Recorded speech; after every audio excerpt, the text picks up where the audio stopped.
In times of conflict, in times of disaster, when lives are disrupted, basic services are lost, and people can be forced from their homes, entire families become more vulnerable. But it is children who often pay the heaviest price in times of conflict and disaster when they are pushed into child labor. I had to carry heavy bags of potatoes. That's why I'm not growing taller anymore. The work bent my back. I worked in potato harvesting when I was 10 years old. When I did that work, I felt tired and older than I was. I went to work in the jam factory when I was 13. I used to leave at 6 a.m. and come back at 8 p.m. The pay was very low. Bushra, Hussein, and Khadija are among the estimated 550,000 Syrian refugee children in Lebanon as a result of the conflict in Syria. Most of the refugee families live in tents for which they pay rent. They have few sources of income. All are looking for any kind of work they can find, as the ILO Director General Guy Ryder pointed out during a visit to one of the tent cities. We do need to make sure that when the ILO, for example, intervenes to provide market access to refugees, we also have very much in our mind the needs of host communities which are already suffering, I think, from frequently difficult labour market conditions, high levels of unemployment. And I think in everything that the ILO and the UN does, we have to try to combine our responsibilities towards the refugee populations with our support to host communities. Bushra's mother, Kalima, used to be a housewife. Now she peels garlic to help pay the rent and family expenses. She feels guilty her children have to work. I want them to get an education and develop their talents. There are many things we were deprived of. Of course, I want my children to have a better life than mine. The Bekaa Valley is Lebanon's food bank, where most of the country's agriculture is located and where combating child labor is a major challenge.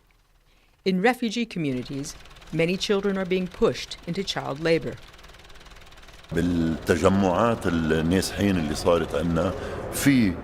Children are being denied an education. They are working 2 shifts a day. A working day for us is 8 hours.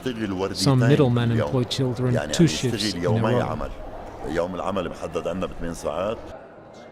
Recently, the major players in Lebanon gathered at a workshop to talk about a renewed effort in the fight against child labor. A memo banning children under 16 specifically from working in agriculture, one of the most prevalent forms of child labor since the Syrian conflict began.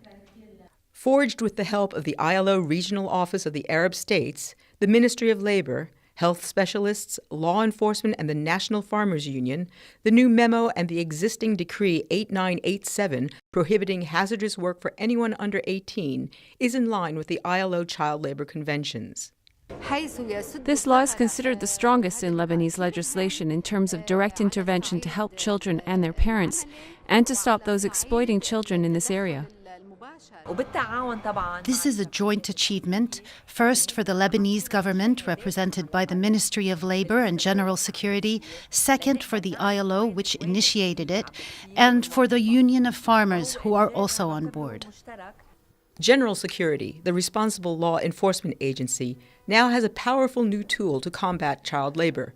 Cooperation among all the partners is the key. We all work in tandem, each doing their part to protect the vulnerable and children. The experience has been excellent. We do whatever is asked of us, and if we ask anything of these organizations, they do not hesitate to support us. We are always ready to play our part. In partnership with the ILO, the Beirut-based NGO Beyond is also playing a key role in Lebanon's national strategy for combating the worst forms of child labor, a problem made worse by the flood of war refugees from Syria. These refugee children have been through a lot. They've seen violence, they've lost their homes, their friends, their families. The psychological toll on them is very heavy. The Beyond Community Center provides a kindergarten and nursery for refugee children so their parents can find or go to work. And there are talent sections for art, drama, and music. Child labor in crisis is a relatively new field. The ILO saw the importance of training local NGOs and learning from them. They found the right balance, and that is rare.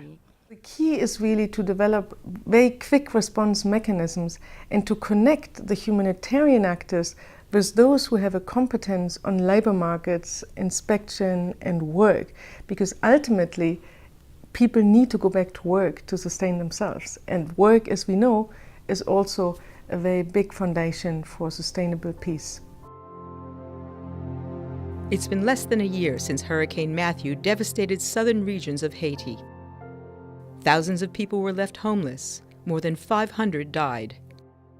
With the destruction of lives and livelihoods, poverty intensified, and so did the incidence of child labor. The community of Kai was one of the hardest hit.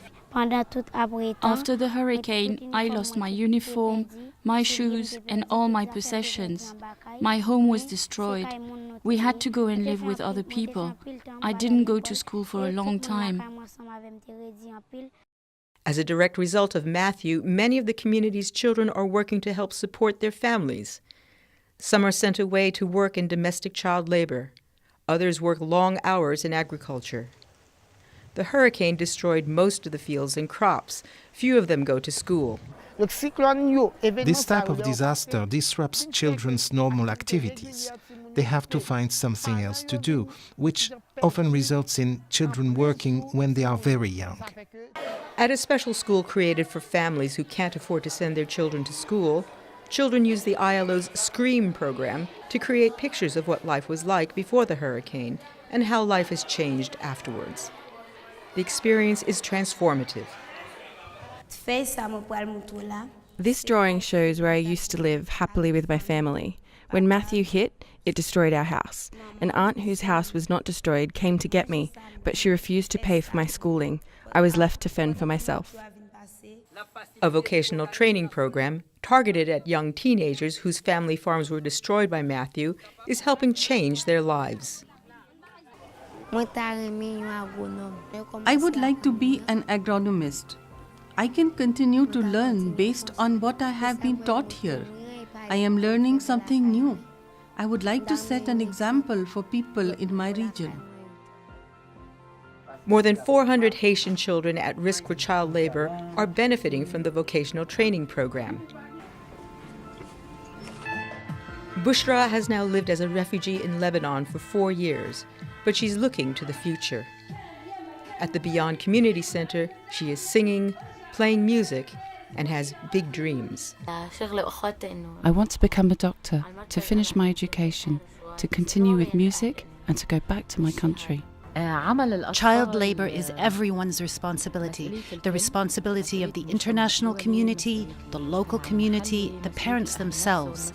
We have to make it stop, today and not tomorrow.